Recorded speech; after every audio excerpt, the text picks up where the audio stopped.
14.1 के प्रश्न करेंगे और इससे पहले के जितने भी वीडियोज है वो सारे मैंने प्लेलिस्ट में डाल दिए, तो आप प्लेलिस्ट में जाओ और सारे वीडियोज जो है आराम से देखो। तो यहाँ पर जो हमारा पहला प्रश्न है वो है निम्नलिखित कथनों को पूरा कीजिए, यानी कि यहाँ पर टोटल हमें 5 प्रश्न दिए हैं और ये जो कथन है इनको हमें पूरा करना है। पहला प्रश्न है घटना ई की प्रायिकता प्लस घटना ई नहीं की प्रायिकता बराबर खाली जगह है। तो देखो इंट्रोडक्शन वाली वीडियो में मैंने बताया था कोई भी घटना घटित होती है और उसकी प्रायिकता अगर हम पी ई से दर्शाते हैं और कोई भी घटना घटित नहीं होती है इसको हम पी ई और ई के ऊपर बार के निशान से दर्शाते हैं। इनका हमेशा जो योग होता है वो कितना होता है, 1 होता है ना। ये चीज मैंने बताई हुई है इंट्रोडक्शन वाली वीडियो में, इसलिए प्रायिकता बराबर यहाँ कितनी है, 1 है। ठीक है, फिर देखो दूसरा प्रश्न है उस घटना की प्रायिकता जो घटित नहीं हो सकती है खाली जगह है, यानी कि कोई भी घटना अगर घटित नहीं होती है इसका मतलब है उसके घटित होने की प्रायिकता 0 है। ऐसी घटना खाली जगह कहलाती है और जिसकी प्रायिकता 0 होती है उसको हम असंभव घटना कहते हैं या असंभव प्रायिकता कहते हैं, असंभव घटना। फिर देखो तीसरा प्रश्न है उस घटना की प्रायिकता जिसका घटित होना निश्चित है, यानी कोई भी घटना है और उसका घटित होना निश्चित है। जैसे मान लीजिए मेरे पास एक सिक्का है, सिक्के में एक हेड होता है एक टेल होता है। मैंने कहा कि अगर मैं सिक्का उछालूंगा तो 100% है कि वो नीचे गिरने पर टेल आएगा और वास्तव में टेल ही आता है। तो हम क्या कहते हैं कि ये एक निश्चित घटना है, निश्चित प्रायिकता है, इसका मान हमेशा कितना होगा, 1 होगा। ऐसी घटना को क्या कहते हैं, ऐसी घटना को हम निश्चित घटना कहते हैं। फिर चौथा प्रश्न है किसी प्रयोग की सभी प्रारंभिक घटनाओं की प्रायिकताओं का योग बराबर खाली जगह है। तो हम जब प्रायिकता पढ़ते हैं तो आपने मान लो कितनी ही घटनाएं ले ली, जैसे E1 एक घटना हो गई, फिर E2 दूसरी घटना हो गई, E3 तीसरी घटना हो गई। इन सभी प्रायिकताओं का योग हमेशा कितना होगा, 1 होगा। ठीक है, तो यहाँ पर 1 आएगा। फिर अंतिम प्रश्न है किसी घटना की प्रायिकता खाली जगह से बड़ी या उसके बराबर होती है तथा खाली जगह से छोटी या उसके बराबर होती है। तो देखो इंट्रोडक्शन वाली वीडियो में मैंने बताया था कि जो प्रायिकता होती है इन प्रायिकताओं का मान 0 हो सकता है या 1 भी हो सकता है, या फिर 0 से अधिक और 1 से कम भी हो सकता है। यानी 0 भी हो सकती है तो नीचे बराबर का निशान आएगा, 1 भी हो सकती है इसलिए नीचे बराबर का निशान आएगा, 0 से बड़ी भी हो सकती है, 1 से कम भी हो सकती है, इसलिए यहाँ 0 से बड़े का निशान और 1 से कम का निशान भी आएगा। ठीक है, तो ये हमें बताना है कि किसी भी घटना की प्रायिकता जो है वो 0 से बड़ी या इसके बराबर होती है तथा 1 से छोटी या उसके बराबर होती है। तो इस प्रकार से ये हमारा पहला प्रश्न कंप्लीट हुआ। अब चलते हैं हम दूसरे प्रश्न की तरफ। प्रश्न 2 है निम्नलिखित प्रयोगों में से किन किन प्रयोगों के परिणाम समप्रायिक है, स्पष्ट कीजिए। तो पहले हम ये समझते हैं कि ये समप्रायिक क्या होता है ना। तो देखो जिस घटना के अंदर हमें समान अवसर मिलता है उसको हम समप्रायिक कहते हैं। जैसे सिक्के में केवल 2 पहलू होता है, एक चित्त होता है और एक पट, यानी कि एक हेड होता है और एक टेल होता है। तो दोनों में से कोई एक ही आंसर हमें मिलेगा जब वो धरती पर गिरेगा, या तो हेड आएगा या टेल आएगा, यानी दोनों के आने का 50-50% चांस है ना। तो ऐसी घटनाओं को हम समप्रायिक घटना कहते हैं। तो इन प्रश्नों को हमें पढ़ना है और हमें बताना है कि वो समप्रायिक है या नहीं है। पहला प्रश्न है एक ड्राइवर कार चलाने का प्रयत्न करता है, कार चलना प्रारंभ हो जाती है या कार चलना प्रारंभ नहीं होती है। तो देखो यह समप्रायिक घटना नहीं है, क्योंकि देखो जब ड्राइवर कार चलाने का प्रयत्न करता है तो हर बार कार स्टार्ट हो जाती है। जब तक कार खराब नहीं होती है तब तक कार नहीं स्टार्ट होती है, लेकिन हम देखते हैं कि अधिकांश बार कार जो है वो स्टार्ट हो जाती है। तो यहाँ पर स्टार्ट होना और स्टार्ट होना दोनों में 50-50% नहीं आ रहा है, इसका मतलब ये समप्रायिक नहीं है ना। फिर दूसरा प्रश्न देखो एक खिलाड़ी बास्केटबॉल को बास्केट में डालने का प्रयत्न करती है, वह बास्केट में बॉल डाल पाती है या नहीं डाल पाती है। तो देखो ये घटना भी समप्रायिक नहीं है, क्योंकि इसमें जो अच्छा खिलाड़ी होगा वो हर बार बास्केटबॉल में बॉल डाल देगा, लेकिन जो खराब खिलाड़ी होगा वो कितनी ही बार कोशिश कर ले वो बास्केटबॉल में बॉल नहीं डाल सकता। हाँ ऐसा हो सकता है वो एक दो बार सक्सेस हो जाए, लेकिन हर बार वो सक्सेस नहीं हो सकता है। तो ये वो दोनों ही घटनाएं क्या है, सांप्रायिक नहीं है। तो इसका आप उत्तर ऐसे लिखोगे, पहला उत्तर हो जाएगा यह घटना सांप्रायिक नहीं है, क्योंकि ड्राइवर कार चलाने का प्रयत्न करता है तो प्राय कार चलना प्रारंभ हो जाती है। और दूसरे का उत्तर है यह सांप्रायिक नहीं है, क्योंकि एक अच्छा खिलाड़ी अधिकतम बास्केटबॉल बास्केट में डाल देता है, जबकि एक खराब खिलाड़ी हर बार बास्केट में बॉल नहीं डाल पाता। ठीक है, तो ये पहले और दूसरे के उत्तर हो गए। फिर देखो तीसरे का उत्तर एक सत्य और असत्य प्रश्न का अनुमान लगाया जाता है, उत्तर सही है या गलत है। तो देखो यहाँ पर ये हमारी सांप्रायिक घटना है, क्योंकि जैसे मान लो कोई भी मुझे एक सत्य असत्य प्रश्न दे दे, ठीक है, तो अगर मैं उसमें आंख मीच कर सत्य लिख देता हूँ तो हो सकता है वो मेरा सही हो जाए और हो सकता है वो मेरा गलत हो जाए, यानी दोनों के ही आने के 50-50% चांस है। तो जब 50-50% चांस होता है तब उस घटना को हम सांप्रायिक घटना कहते हैं। फिर देखो चौथा प्रश्न एक बच्चे का जन्म होता है, वह लड़का है या एक लड़की है। तो देखो इसमें भी 50-50% चांस है। जब बच्चा जन्म लेता है तो हम कहते हैं कि भाई लड़का हुआ, तो हो सकता है लड़का हो, है ना, या फिर हम कहें जब लड़का हो और उसके स्थान पर लड़की हो जाए। तो यहाँ पर भी समान अवसर दोनों को मिल रहा है, 50-50% चांस है ना। तो ऐसी घटनाओं को हम सांप्रायिक घटना कहते हैं। तो तीसरे का उत्तर होगा यह सांप्रायिक है, क्योंकि इसमें केवल 2 विकल्प है, सत्य और असत्य, है ना। फिर चौथा प्रश्न का उत्तर है यह सांप्रायिक है, क्योंकि जब बच्चे का जन्म होता है तब या तो वह लड़का होगा या लड़की, दोनों को समान अवसर है। बात समझ में आ गई। तो ये आपके दूसरे प्रश्न के उत्तर हो जाएंगे। अब देखो प्रश्न 3 है फुटबॉल के खेल को प्रारंभ करते समय यह निर्णय लेने के लिए कि कौन सी टीम पहले बॉल लेगी, इसके लिए सिक्का उछालना एक न्याय संगत विधि क्यों माना जाता है। तो इसका उत्तर है क्योंकि सिक्के के केवल 2 पहलू होते हैं, चित्त या पट, इसलिए सिक्का उछालना एक न्याय संगत विधि है ना। जैसे मान लीजिए हमारे पास 2 टीम है, अब पहले कौन बल्लेबाजी करेगा और पहले कौन गेंदबाजी करेगा इसका फैसला करना है। तो हम क्या करते हैं, दोनों टीम को आमने सामने खड़ा कर सिक्का उछालते हैं और किसी एक को बोलने का कहते हैं। जब वो खिलाड़ी बोलता है, ठीक है, तो वो अगर जीत जाता है तो वो निर्णय लेता है कि वो पहले बल्लेबाजी करेगा या गेंदबाजी करेगा, है ना। क्योंकि सिक्के में केवल 2 चीजें होती है, या तो हेड होता है या टेल होता है, जिसको हम चित्त या पट भी कहते हैं, है ना। तो हेड या टेल होता है, इसलिए केवल 2 पहलू होते हैं, इसलिए ये न्याय संगत विधि होती है ना। प्रश्न 4 है, निम्नलिखित में से कौन सी संख्या किसी घटना की प्रायिकता नहीं हो सकती है। तो यहाँ हमें 4 ऑप्शन दिए हुए हैं। तो देखो हमने क्या पढ़ा है कि जो प्रायिकता होती है वो 0 या 1 या फिर इनके बीच की होती है। यानी यहाँ पर मैंने संख्या रेखा बनाई है, 0 के इधर सारी प्लस की संख्या है, 0 के इधर माइनस की संख्या है, और जो प्रायिकता होती है वो 0 या 1 या इसके बीच की होती है ना। यानी प्रायिकता के बारे में हमने क्या पढ़ा कि जो प्रायिकता होती है वो 0 या 1 के बीच की, या दोनों, या 0 या फिर 1 हो सकती है ना। तो इसमें हमें क्या पता चल रहा है, इसमें ये पता चल रहा है कि प्रायिकता जो होती है वो धनात्मक होती है, ठीक है, ऋणात्मक नहीं हो सकती। दूसरी चीज़, प्रायिकता जो होती है वो 0 और 1 के बीच की है, इसका मतलब वो परिमेय संख्या हो सकती है, यानी बट्टे वाली संख्या हो सकती है ना। तो यहाँ पर देखो ऑप्शन ए जो है वो 2/3। अब 2/3 अगर मैं 2 में 3 का भाग दूं, ठीक है, तो जो भी उत्तर आएगा वो 1 से कम आएगा। इसका मतलब ये ऑप्शन हमारा सही है, ये प्रायिकता हो सकती है। फिर बी देखो -1.5, तो पहली बात तो यहाँ माइनस आ गया, ऋणात्मक संख्या आ गई, इसलिए ये हमारी प्रायिकता नहीं हो सकती। दूसरी चीज़, ये 1.5 जो है वो 1 से ज़्यादा है, तो वैसे भी ये प्रायिकता नहीं हो सकती। तो दोनों ही इसमें कारण आ गए, तो ये हमारा उत्तर बी हो जाएगा, ये प्रायिकता हमारी नहीं हो सकती। फिर देखो सी 15%। अब 15% का मतलब क्या होता है, देखो 15% का मतलब होता है 15 और परसेंट हटाने पर आता है नीचे बटा 100 में। 15/100 जो है, जब 15 में हम 100 का भाग देंगे तो हमें 0 और 1 के बीच में उत्तर मिलेगा, इसलिए ये हमारी प्रायिकता हो सकती है। फिर डी है 0.7। 0.7 जो है वो 0 और 1 के बीच का है ना, इसलिए ये भी प्रायिकता हमारी हो सकती है। तो कौन सा उत्तर है यहाँ पर, बी उत्तर है, क्योंकि ये ऋणात्मक संख्या है, ये हमारी प्रायिकता नहीं हो सकती। और हमें प्रश्न में यही पूछा है कि इनमें से कौन सी प्रायिकता नहीं हो सकती है, ठीक है। फिर देखो 5वां प्रश्न, यदि पी बराबर 0.05 है तो ई नहीं की प्रायिकता क्या होगी। तो इसके लिए मैं आपको एक सूत्र बता चुका हूँ। देखो सबसे पहले हमें क्या दिया, हमें दिया है पी बराबर 0.05, है ना, ये हमें दिया हुआ है। और हमें ज्ञात क्या करना है, हमें पी नहीं, इसको ई के ऊपर जब हम बाहर लगाते हैं तो इसको हम पी नहीं बोलते हैं, ठीक है, ये हमें क्या करना है, ज्ञात करना है। तो एक सूत्र हम पढ़ चुके हैं, क्या पढ़ चुके हैं कि जो पी है और जो पी नहीं है, इन दोनों की जोड़ हमेशा कितनी होती है, 1 होती है। अब पी हमें दिया हुआ है तो पी के नीचे हम 0.05 लिखेंगे, फिर सूत्र का प्लस, और पी नहीं हमें ज्ञात करना है और बराबर में 1। तो ये 0.5 हम उधर भेजेंगे, और पी नहीं और 1 अपनी जगह पर, ये उधर गया तो प्लस का -0.05 हो जाएगा। अब हमें घटाना है, घटाना कैसे है वो भी देख लो भाई। 1 है, 1 के आगे कुछ नहीं है तो पॉइंट लगाकर हम डबल जीरो लगा सकते हैं। फिर ये संख्या क्या है, 0.05, तो पॉइंट के नीचे हमें पॉइंट लिखना है। अब घटाना है, देखो 10 में से 5 गया 5, ये 9 हो गया, 9 में से 0 गया 9, इसने इनको उधार दिया था तो ये 0 बच गया, यानी हमारा उत्तर आ गया 0.95। तो इस प्रकार से आपको प्रश्न 4 और 5 करना है। प्रश्न 6 है, एक थैले में केवल नींबू की महक वाली मीठी गोलियां हैं। मालिनी बिना थैले में जाके उसमें से एक गोली निकालती है, इसकी क्या प्रायिकता है कि वह निकाली गई गोली, पहले का प्रश्न है, संतरे की महक वाली है। तो देखो यहाँ प्रश्न में हम क्या पढ़ रहे हैं कि जो थैला है उसमें केवल नींबू की महक वाली मीठी गोलियां हैं, उसमें संतरे की महक वाली गोली तो है ही नहीं। तो अब प्रश्न कह रहा है कि उसकी क्या प्रायिकता है कि उसमें संतरे की महक वाली है, जबकि संतरे की तो कोई गोलियां है ही नहीं उसमें। इसका मतलब ऐसा संभव नहीं है, ये घटना संभव नहीं है। तो ये जब संभव घटना नहीं है तो हम कहेंगे कि इसकी जो प्रायिकता है, प्रायिकता हम पी से लिखते हैं ना, इसकी जो प्रायिकता होगी वो क्या होगी, 0 होगी। क्यों होगी 0, क्योंकि यह असंभव घटना है, असंभव घटना है ना, क्योंकि उस थैले में तो केवल नींबू की मीठी गोलियां है, उसमें तो संतरे की गोलियां है ही नहीं, इसलिए इसकी प्रायिकता 0 होगी। अब नींबू की महक है, इसकी क्या प्रायिकता है, तो देखो यहाँ पर प्रायिकता इसकी 100% होगी, यानी कि 1 प्रायिकता क्या होगी, 1 होगी, क्योंकि यह एक निश्चित घटना है, निश्चित घटना है ना, क्योंकि उस थैले में तो केवल नींबू की महक वाली मीठी गोलियां ही हैं, इसलिए जब वह थैले में हाथ डालेगी तो उसको 100% है कि नींबू की गोली ही मिलेगी, इसलिए इसकी प्रायिकता जो है वो कितनी होगी, 1 होगी, और ये निश्चित घटना है और ये ऊपर वाली असंभव घटना है।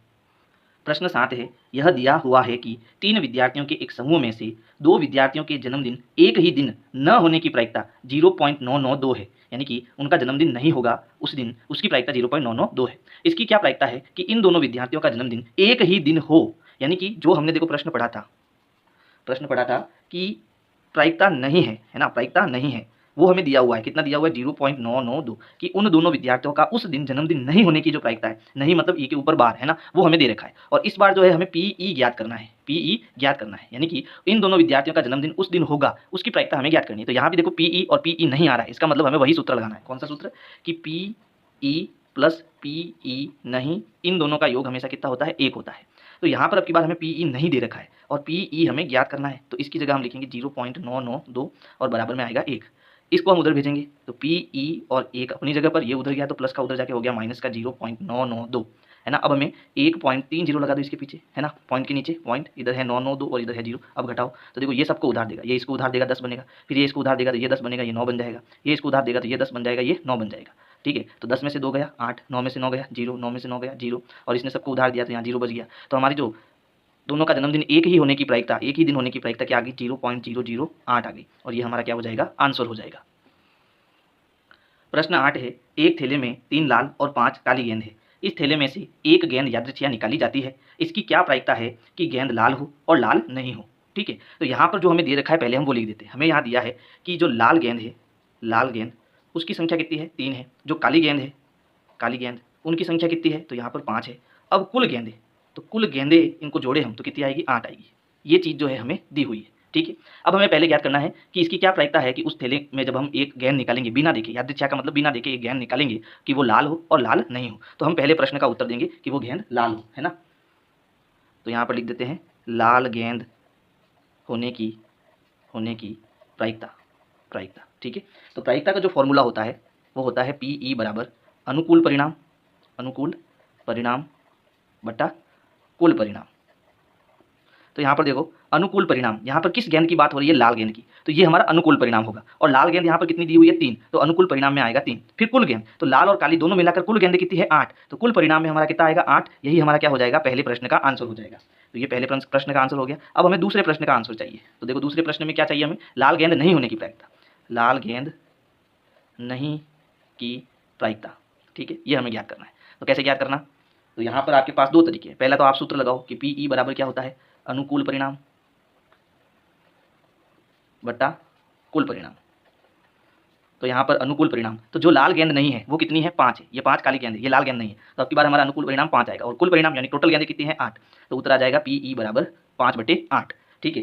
दूसरा तरीका क्या है, दूसरे तरीके से भी हम उत्तर निकाल सकते हैं। दूसरा तरीका भी समझ लो। जैसे देखो हमने क्या पढ़ा था कि भाई लाल गेंद होने की प्रायिकता PE और लाल गेंद नहीं होने की प्रायिकता PE के ऊपर बार, इनकी जोड़ कितनी होगी 1। अब लाल गेंद होने की प्रायिकता हम निकाल चुके हैं, कितनी है 3/8, तो PE की जगह आ जाएगा 3/8। हमें PE नहीं ज्ञात करना है ना, तो ये यहीं रहेगा और 1 अपनी जगह पर। अब ये उधर जाएगा तो PE बार अपनी जगह पर, 1 अपनी जगह पर, ये उधर गया तो माइनस का 3/8 हो जाएगा। अब इनका हमें क्या करना है, लसापल लेना है, तो हम 1/1 लिख सकते हैं, है ना। अब लसापल लेंगे तो देखो नीचे आएगा 8, 8 और 1 का गुणा 8 होता है। अब क्रॉस गुणा करेंगे, 8 का 1 से गुणा 8 माइनस 1 का 3 से गुणा 3, 8 में से 3 गया 5/8। तो आपके पास दो तरीके हैं, आप चाहो तो ऐसे कर सकते हो और आप चाहो तो ऐसे भी इसको कर सकते हो, ठीक है। प्रश्न 9 है, एक डिब्बे में 5 लाल कंचे, 8 सफ़ेद कंचे और 4 हरे कंचे हैं। इस डब्बे में से एक कंचा यादृच्छिया निकाला जाता है। इसकी क्या प्रायिकता है कि निकाला गया कंचा लाल है, सफ़ेद है या फिर हरा नहीं है। तो पहले तो हम जो दिया है वो लिख देते हैं, क्या क्या कंचे हैं। तो सबसे पहले देखो लाल 5 कंचे, यानी कि लाल कंचे की संख्या जो है, लाल कंचे कितने हैं भाई, तो हम कहेंगे 5। फिर सफ़ेद कंचे कितने हैं, तो सफ़ेद कंचे हमारे पास है 8 और हरे कंचे है 4, ठीक है। अब हमें चाहिए कुल कंचे, तो कुल कंचे के लिए हम क्या करेंगे, सबको जोड़ेंगे, 5 + 8 + 4, तो देखो 8 और 4 12, 12 और 5 17, तो टोटल कंचे कितने हो गए, 17 कंचे हो गए, ये कुल कंचे, ठीक है। अब हमें इन सब प्रश्नों के पहला, दूसरा और तीसरा इनके उत्तर देने। तो सबसे देखो PE और फिर यहाँ पर लाल, ठीक है, P लाल होने की प्रायिकता यानी लाल कंचे होने की प्रायिकता हमें ज्ञात करनी है। तो अनुकूल परिणाम बटा कुल परिणाम इसका सूत्र हो गया, है ना। तो यहाँ पर लाल कंचे कितने हैं, लाल कंचे 5 है, तो यहाँ पर 5 आएगा, और कुल कंचे कितने हैं 17, तो नीचे हमारा कितना आएगा 17 आएगा। ये पहले प्रश्न का हमारा क्या हो गया, आंसर हो गया, ठीक है।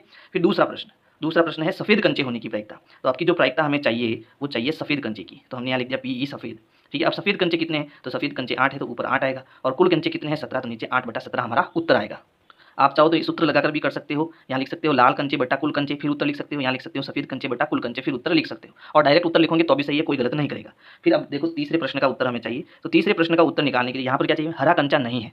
तो कौन कौन से कंचे हरे नहीं है, तो हम कहेंगे भाई लाल कंचे हरे नहीं है और सफ़ेद कंचे हरे नहीं है। तो 8 और 5 को जोड़ दो तो कितने हो गए 13, 13/17 इसका आंसर हो जाएगा। लेकिन अगर हमें इसको सिस्टमेटिक ढंग से करना है तो कैसे करेंगे, तो पहले हम हरे कंचे की प्रायिकता ज्ञात करेंगे, PE हरा, ठीक है। तो हरे कंचे यहाँ पर कितने हैं 4, तो अनुकूल परिणाम तो 4 हो गए, कुल परिणाम 17 हो गए, ठीक है। तो ये तो मैंने निकाला PE हरे की प्रायिकता। लेकिन हमें क्या चाहिए, हमें चाहिए हरा नहीं होने की प्रायिकता, है ना, हरा नहीं होने की प्रायिकता चाहिए। अब वो कैसे ज्ञात करना, तो इसके लिए हम क्या करेंगे, PE हरा प्लस PE बार, यानी कि हरा नहीं, इन दोनों का योग हमेशा कितना होता है 1। यहाँ आप हरा हरा नहीं ये नहीं लिखोगे तो भी चलेगा, है ना। तो PE हरा जो है उसकी प्रायिकता हमें कितनी मिल रही है यहाँ पे 4/17, तो इसकी जगह हम 4/17 लिखेंगे, प्लस ये आ जाएगा हमारा PE के ऊपर बार बराबर 1। इसका उत्तर हमें चाहिए तो इसको हम उधर भेजेंगे, तो PE नहीं बराबर 1 और ये उधर जाएगा तो माइनस का 4/17 हो जाएगा। इसको हम 1/1 लिख सकते हैं, लसअप लेंगे, 17 का 1 से गुणा करके यहाँ नीचे लिखना है 17, फिर क्रॉस गुणा करना है, तो 17 का 1 से गुणा 17 माइनस 1 का 4 से गुणा 4। अब 17 में से 4 गए तो पीछे कितने बच गए 13, तो उत्तर हो जाएगा 13/17, है ना। ये क्या निकाला हमने, PE नहीं, यानी कि हरा कंचे नहीं होने की प्रायिकता, ठीक है। ये हमारा क्या हो जाएगा, फाइनल आंसर हो जाएगा। अब देखो हम चाहे तो यहाँ पर एक नया सूत्र बना सकते हैं। देखो यहाँ पर हो क्या रहा है, यहाँ पर ये हो रहा है कि यहाँ पर कुल कंचे जो है वो आ रहे हैं, ठीक है।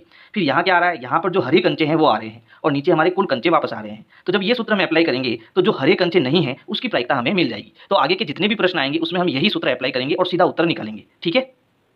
प्रश्न 10 है, एक पिगी बैंक में 50 पैसे के 100 सिक्के हैं, 1 रुपये के 50 सिक्के हैं, 2 रुपये के 20 सिक्के हैं और 5 रुपये के 10 सिक्के हैं। यदि पिगी बैंक को हिलाकर उल्टा करने पर कोई एक सिक्का गिरने की परिणाम समप्रायिक है तो इसकी क्या प्रायिकता है कि वह गिरा हुआ सिक्का 50 पैसे का सिक्का होगा। और 5 रुपये का सिक्का नहीं होगा। तो यहाँ पर जो पहले हमें दिया हुआ है हम पहले वो लिख देते हैं। तो यहाँ पर देखो हमें एक पिगी बैंक दिया है जिसमें 50 पैसे के कुल 100 सिक्के हैं। तो यहाँ पर हम लिख देते हैं 50 पैसे के सिक्के। तो यहाँ पर उनकी टोटल संख्या कितनी दी हुई है, 100 दी हुई है। फिर उसके बाद 1 रुपये के 50 सिक्के हैं, यानी कि 1 रुपये के जो सिक्के हैं उनकी संख्या हमें दी है 50। फिर 2 रुपये के 20 सिक्के हैं, तो 2 रुपये के सिक्के कितने हैं, 20। और फाइनल है 5 रुपये के सिक्के। तो यहाँ लिखेंगे 5 रुपये के जो सिक्के हैं उनकी संख्या हमें दी है 10, है ना, 10 सिक्के हैं, 10। तो यहाँ कुल सिक्के कितने हो गए, तो कुल सिक्के हम सबको जोड़ेंगे। तो चलो 50 रुपये के 100 सिक्के हैं, 1 रुपये का 50 सिक्के हैं, 2 रुपये के 20 सिक्के हैं और 5 रुपये के 10 सिक्के हैं। सबको जोड़े तो 100 और 50 150, 150 और 20 170 और 10 180। तो कुल आपके सिक्के कितने हो गए, 180 हो गए। अब इन प्रश्नों के हम उत्तर देंगे। तो पहला क्या है, पहला है 50 पैसे का सिक्का होने की प्रायिकता। सिक्का होने की प्रायिकता, यहाँ होने कर देना, होने की प्रायिकता। तो प्रायिकता क्या होगी, पीई बराबर हमें एक तो चाहिए 50 पैसे के सिक्के, ऊपर क्या चाहिए 50 पैसे के सिक्के बटा नीचे चाहिए कुल सिक्के। ठीक है, तो 50 पैसे के जो सिक्के हैं उनकी संख्या कितनी है, 100 बटा कुल सिक्के कितने हैं 180। तो नीचे आएगा 180 और ये हमारी क्या हो जाएगी, प्रायिकता हो जाएगी। 1 0 से 1 0 कटेगा, यहाँ पर 2 का भाग देंगे तो 2 पंजे 10, यहाँ 2 का भाग देंगे 2 9 18 और ये हमारा क्या हो जाएगा, आंसर हो जाएगा। इसी प्रकार हमें दूसरे प्रश्न का उत्तर देना है। तो यहाँ है 5 रुपये का नहीं होगा, यानी 5 रुपये के सिक्का नहीं होने की प्रायिकता, नहीं होने की प्रायिकता। तो देखो अब हम सूत्र समझ सकते हैं कि जो हमने प्रश्न 9 किया था उसमें सूत्र क्या था कि भाई कुल सिक्के कितने हैं, कुल सिक्के, है ना, और जिसका ये नहीं बोल रहा है उसके सिक्के 5 रुपये के सिक्के, 5 रुपये के सिक्के, उसमें से इसको हमें घटाना है। बट्टा वापस क्या आ जाएंगे, कुल सिक्के आ जाएंगे, कुल सिक्के। तो जब हम ऐसा करेंगे तो हमारे पीई नहीं की प्रायिकता हो जाएगी, और किसकी, 5 रुपये वाले की, है ना। तो अब हमें क्या करना है, पीई नहीं की प्रायिकता चाहिए। तो कुल सिक्के कितने हैं 180 माइनस 5 रुपये के सिक्के कितने हैं 10 बट्टा कुल सिक्के वापस कितने हैं 180। तो 180 में से 10 गया तो आ गया 170 बट्टा नीचे आ गया 180। 1 0 से 1 0 कट गया तो उत्तर आ गया हमारा 17 बट्टा 18 और यही हमारा क्या हो जाएगा, आंसर हो जाएगा। तो देखो जब किसी भी चीज़ की हमें नहीं की प्रायिकता ज्ञात करनी है तो उसमें हमें क्या सूत्र लगाना है कि भाई कुल परिणाम कितने हैं उनमें से अनुकूल परिणाम निकाल दो, यानी कि जिसके बारे में पूछ रहा है वो परिणाम निकाल दो बट्टा नीचे कुल परिणाम वापस लगा दो। तो आपकी जो पीई बार है उसका सूत्र आ जाएगा, है ना। अब ये सूत्र आपको याद रखना है कब, जब आपको पीई बार नहीं पूछे तब। प्रश्न 11 है, गोपी अपने जल जीव कुंड के लिए एक दुकान से मछली खरीदती है। दुकानदार एक टंकी जिसमें 5 नर मछली और 8 मादा मछली है में से एक मछली यादृच्छिया उसे देने के लिए निकालती है। देखिए आकृति 14.4। इसकी क्या प्रायिकता है कि निकाली गई मछली नर मछली है, यानी कि हमें एक जल जीव कुंड दिया है और इसमें बहुत सारी मछलियाँ हैं। अब इसके पास एक ग्राहक आता है और कहता है एक मछली हमें दीजिए। तो इसमें क्या क्या है, तो देखो 5 तो नर मछली है और 8 मादा मछली है, सब मिक्स है ना। अब ये इसमें से बिना देखे, यादृच्छिक का मतलब बिना देखे एक मछली निकाल देती है। अब वो मछली जो है वो नर होगी, इसकी प्रायिकता क्या है वो हमें ज्ञात करना है। तो सबसे पहले जो हमें दिया वो लिख देते हैं, 5 नर मछली है, यानी नर मछली की जो संख्या है वो है 5। फिर मादा मछली, तो देखो मादा मछली उसकी संख्या हमें दी है 8। तो जो कुल मछलियाँ हैं, कुल मछलियाँ वो हम निकालेंगे कैसे, दोनों को जोड़ेंगे तो 8 और 5 कितना होता है, 13 होता है। ये चीज़ हमें दी हुई है। हमें क्या ज्ञात करना है, हमें प्रायिकता ज्ञात करनी है नर मछली की, है ना। तो यहाँ लिखेंगे नर मछली की प्रायिकता पीई बराबर अनुकूल परिणाम बटा कुल परिणाम। अनुकूल परिणाम में क्या आएगा, नर मछली की संख्या बटा कुल मछलियों की संख्या। तो नर मछली कितनी है, नर मछली 5 है और कुल मछलियाँ कितनी है 13, और यही हमारा क्या हो जाएगा, आंसर हो जाएगा। प्रश्न 12 है, संयोग के एक खेल में एक तीर को घुमाया जाता है जो विश्राम में आने के बाद संख्याओं 1 2 3 4 5 6 7 और 8 में से किसी एक संख्या को इंगित करता है। यदि ये सभी परिणाम समप्रायिक हो तो इसकी क्या प्रायिकता है कि यह तीर इंगित 1 8 को करेगा। यानी कि हमें यहाँ पर एक सर्कल दिया है और इस सर्कल को हम घुमा सकते हैं और इस पर एक तीर लगा है। जब मैं इस सर्कल को घुमाऊंगा तो वो तीर जो है वो किसी भी संख्या पर आ सकता है। अब यहाँ पर वो तीर 8 पर आएगा, इसकी हमें प्रायिकता ज्ञात करनी है। तो देखो पहला प्रश्न हम करते हैं। तो यहाँ पर देखो 8 इसमें कितनी बार है, तो 8 इसमें केवल एक बार है ना। तो 8 आने के परिणाम कितने हैं भाई, 8 आने के परिणाम तो टोटल एक परिणाम है। और कुल परिणाम कितने हैं इसमें, कुल परिणाम इसमें है हमारे पास में 1 2 3 4 5 6 7 8, कुल परिणाम 8 है। बात समझ में आई कि भाई ये तीर जो है वो 8 पर आएगा। तो ऐसा 8 हमें कितनी बार यहाँ दिखाई दे रहा है, केवल एक बार दिखाई दे रहा है। तो 8 आने के परिणाम केवल एक है। और कुल परिणाम यहाँ पर कुल कितने अंक हैं, तो यहाँ टोटल हम इनको गिन सकते हैं 8 अंक है। ऐसे भी गिन लो आप 1 2 3 4 5 6 7 8। बात समझ में आई, तो कुल 8 परिणाम है। तो यहाँ पर इसकी जो प्रायिकता बनेगी है ना, पी 8 आने की जो प्रायिकता बनेगी वो होगी अनुकूल परिणाम 1 और कुल परिणाम 8। ये इसका क्या हो जाएगा, आंसर हो जाएगा। फिर देखो दूसरा प्रश्न, एक विषम संख्या आने की प्रायिकता। तो यहाँ पर विषम अंक जो है वो क्या क्या है, तो देखो विषम संख्या 1 है, फिर उसके बाद 3 है, फिर उसके बाद 5 है और फिर 7 है। तो कुल यहाँ परिणाम कितने हुए, परिणाम कितने हुए, तो 1 2 3 4 है ना, अनुकूल परिणाम 4 हुए। और कुल परिणाम कितने हैं, तो यहाँ कुल जो परिणाम है वो टोटल 8 है, ये 8 संख्याएं हैं। तो इसकी जो प्रायिकता बनेगी यानी विषम अंक आने की प्रायिकता, ठीक है, वो क्या बनेगी, अनुकूल परिणाम कितने हैं 4, कुल परिणाम कितने हैं 8, भाग देंगे 4 एकम 4 और 4 दूनी 8, यानी 1/2 इसका उत्तर आएगा। इसी प्रकार देखो 2 से बड़ी संख्या आने की प्रायिकता, ठीक है, यानी ये जो तीर है वो 2 से बड़ी संख्या किसी में भी आ सकता है, उसकी प्रायिकता हमें ज्ञात करनी है। तो यहाँ भी देखो हमें पहले अनुकूल परिणाम निकालने हैं, यानी कि 2 से बड़े अंक। तो यहाँ 2 से जो बड़े अंक हैं वो क्या है, 3 4 5 6 7 और 8, ये सभी 2 से बड़े हैं। तो यहाँ पर परिणाम कितने हुए, यहाँ पर ये जो परिणाम है वो कितने हुए, 1 2 3 4 5 6, यानी कि अनुकूल परिणाम हमारे 6 हैं, ठीक है। फिर यहाँ पर कुल परिणाम कितने हैं, तो जो कुल परिणाम है वो तो फिक्स है, कितने हैं 8 है, ठीक है। अब हमें चाहिए प्रायिकता, और प्रायिकता कितनी, 2 से बड़ी अंक की प्रायिकता चाहिए। तो पी बराबर होता है अनुकूल परिणाम बटा कुल परिणाम। तो अनुकूल परिणाम तो हमारे 6 हैं, यानी 2 से बड़े अंक आने की प्रायिकता, और कुल परिणाम कितने हैं 8, यानी ये हो गया 6/8, काटेंगे इसको तो 2 3 6 और 2 चौक 8, 3/4 हमारे यहाँ का आंसर होगा। फिर अंतिम प्रश्न देखो क्या है, 9 से छोटी संख्या को करेगा, यानी 9 से छोटी, तो 9 से छोटी तो ये सारी 9 से छोटी ही है ना। तो यहाँ पर चौथे प्रश्न का उत्तर 9 से छोटे अंक यहाँ है 1 2 3 फिर 4 5 6 7 और 8, ये सभी 9 से छोटे हैं। तो यहाँ पर परिणाम कितने हुए, अनुकूल परिणाम हो गए हमारे पास 8, और कुल परिणाम कितने दे रखे हैं, तो कुल परिणाम यहाँ फिर से हमें दे रखे हैं 8। तो प्रायिकता क्या होगी, प्रायिकता बराबर अनुकूल परिणाम बटा कुल परिणाम। अनुकूल परिणाम कितने हैं 8, कुल परिणाम कितने हैं 8 8 8 कितनी बार कटा, एक बार, तो उत्तर हमारा कितना आ गया, 1 आ गया, ठीक है। तो इस प्रकार से आपको ये प्रश्न संख्या 12 करना है। प्रश्न 13 है, एक पासे को एक बार फेंका जाता है, निम्नलिखित को प्राप्त करने की प्रायिकता ज्ञात कीजिए। तो हम जानते हैं कि जो पासा होता है उसमें क्या क्या अंक होते हैं, 1 2 3 4 5 6, यानी कुल परिणाम उसके अंदर 6 होते हैं। अब हमें यहाँ ज्ञात करना है कि वो एक अभाज्य संख्या हो, ठीक है। तो चलो ये पहला प्रश्न हम करते हैं। तो देखो हम जानते हैं कि पासा एक बार फेंकने पर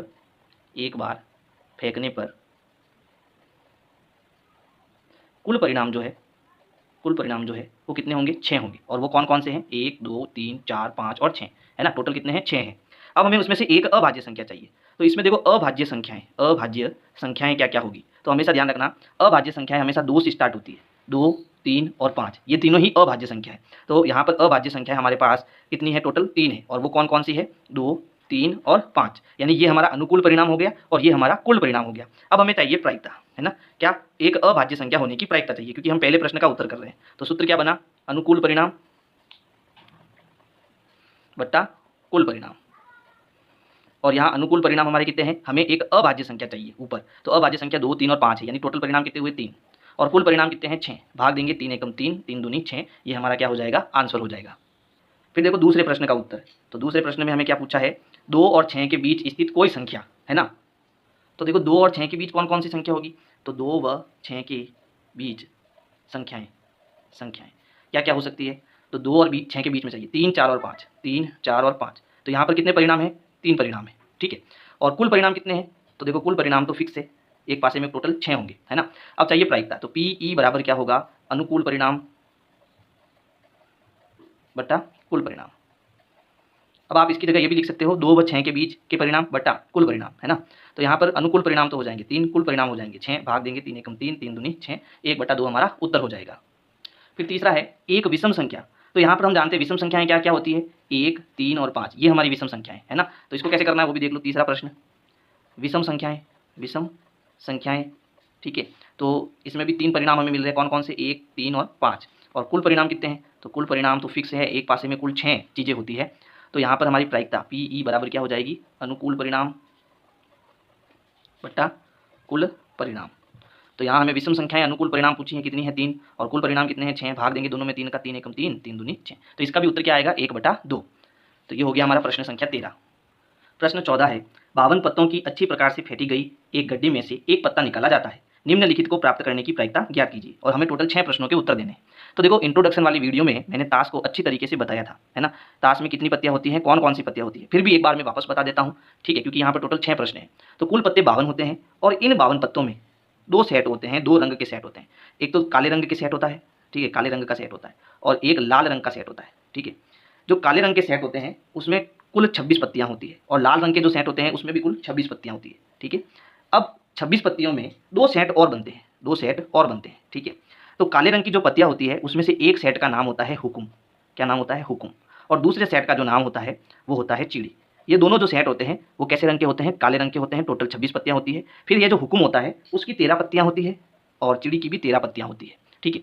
फिर उसके बाद में जो लाल रंग के होते हैं उसमें भी 2 सेट बनते हैं। एक तो पान के पत्ते के सेट बनते हैं, ये लाल रंग का होता है, और एक ईंट की पत्तियाँ बनती है, ये भी लाल होती है, ठीक है।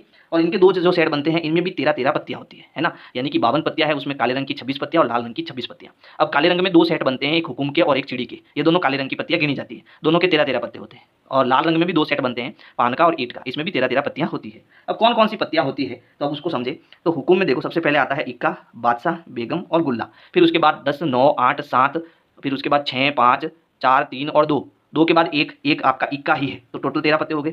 फिर चिड़ी में भी इक्का, बादशाह, बेगम, गुल्ला, 10, 9, 8, 7, 6, 5, 4, 3 और 2। फिर पान के पत्ते में भी इक्का होता है, बादशाह होता है, बेगम होती है, गुल्ला होता है, फिर 10, 8, 9, 7, 6, 5, 4, 3, 2। फिर ईंट की जो पत्तियाँ होती है उसमें भी इक्का, बादशाह, बेगम और गुल्ला। इसको हम क्या बोलेंगे, इक्का, बादशाह, बेगम और गुलाम। ये गुलाम है, जे मतलब गुलाम, ठीक है। लेकिन ये गुलाम किसका है, ईंट का। ये गुलाम पान का, ये गुलाम चिड़ी का, ये गुलाम हुकुम का। तो ये सब अलग अलग है, ध्यान रखना। फिर 10, 9, 8, 7, 5, 6, 4, 3, 2। तो ये टोटल इसकी 13 पत्तियाँ हो गई। तो ये हमारे पास सेट है, एक एक पत्ती का हम जो है उनके बारे में पता कर चुके हैं। अब इन प्रश्नों के हम उत्तर देंगे। तो यहाँ पर देखो पहला प्रश्न है, लाल रंग का बादशाह होने की प्रायिकता। यानी कि जो 52 पत्ते हैं उसको हमने अच्छी तरह से फेंट लिया और उसमें से हम एक पत्ता निकाल रहे हैं। अब वो जो पत्ता है बिना देखा देख हम निकाल रहे हैं, वो पत्ता है उसकी क्या प्रायिकता है कि वो पत्ता हमारा लाल रंग का बादशाह होगा। यानी वो लाल रंग भी हो और बादशाह भी हो, के को हम बादशाह कहते हैं, है ना। तो देखो लाल रंग के टोटल कितने बादशाह हैं, तो लाल रंग का ये एक बादशाह और ये दूसरा बादशाह, तो लाल रंग के टोटल 2 बादशाह है। तो अनुकूल परिणाम तो हमारे हो गए 2 और कुल परिणाम कितने हो गए 52। यही हमारा क्या हो जाएगा, आंसर हो जाएगा। अब इसको करना कैसे है वो समझ लो। तो यहाँ लिखेंगे लाल रंग के बादशाह, लाल रंग के जो बादशाह है वो कितने हैं, वो है 2, और कुल पत्तियां जो है ताश की पत्तियां वो कितनी है 52। तो इसकी प्रायिकता PE बराबर क्या हो जाएगी, अनुकूल परिणाम बट्टा कुल परिणाम। तो यहाँ पर अनुकूल परिणाम हमारे कितने हैं 2 और कुल परिणाम कितने हैं 52। ये दोनों देखो सम संख्या है, दोनों में 2 का भाग जा रहा है, 2 एकम 2, इसमें 2 का भाग देंगे तो 2 दूनी 4, पीछे बचा 1, 2 छंग 12, 1/26 हमारा क्या हो जाएगा, आंसर हो जाएगा। तो ये तो पहले का आंसर हुआ। अब दूसरा देखो, एक फेस कार्ड अर्थात तस्वीर वाला पत्ता। तो देखो यहाँ पर जो बादशाह, बेगम और गुलाम जो होते हैं, ये तीनों पत्तियां आपकी किसकी होती है, तस्वीर वाली पत्तियां होती है। यानी कि यहाँ पर बादशाह में बादशाह का चित्र आता है, बेगम में बेगम का चित्र आता है और गुलाम में गुलाम का चित्र आता है, ठीक है। ये तीनों तस्वीर वाले पत्ते होते हैं। तो ये बादशाह, बेगम, गुलाम इसमें भी है, इसमें भी है और इसमें भी है ना। तो टोटल कितने हो गए, 3, 3, 6, 3, 9 और 3, 12। तो टोटल तस्वीर वाले पत्ते कितने हैं, 12 है। अब कौन से रंग के हैं ये हमें नहीं पूछा है, टोटल कितने तस्वीर वाले पत्ते हैं, तो टोटल 12 तस्वीर वाले पत्ते हैं, है ना। तो यहाँ हम लिखेंगे तस्वीर वाले पत्ते, तस्वीर वाले पत्ते तो कितने हैं भाई, 12 है, ठीक है। और कुल ताश के पत्ते, ताश के पत्ते वो हमारे कितने हैं, 52 है। हमें चाहिए प्रायिकता। आप चाहो तो इसको सीधा भी लिख सकते हो 12/52, है ना। और आप चाहो तो सूत्र भी लिख सकते हो अनुकूल परिणाम बटा कुल परिणाम। तो अनुकूल परिणाम तो हमारे हैं 12 और कुल परिणाम है 52, ठीक है। तो दोनों में देखो किसका भाग जा रहा है, दोनों में 2 का भाग जा रहा है। तो इसको 2 से भाग देंगे, 2 छंग 12, इसमें 2 का भाग देंगे 26, अभी भी दोनों में 2 का भाग जा रहा है। तो 2 त्रिया 6 और यहाँ भाग जाएगा 2 एकम 2, 2 त्रिया 6, 3/13 हमारा क्या हो जाएगा, आंसर हो जाएगा।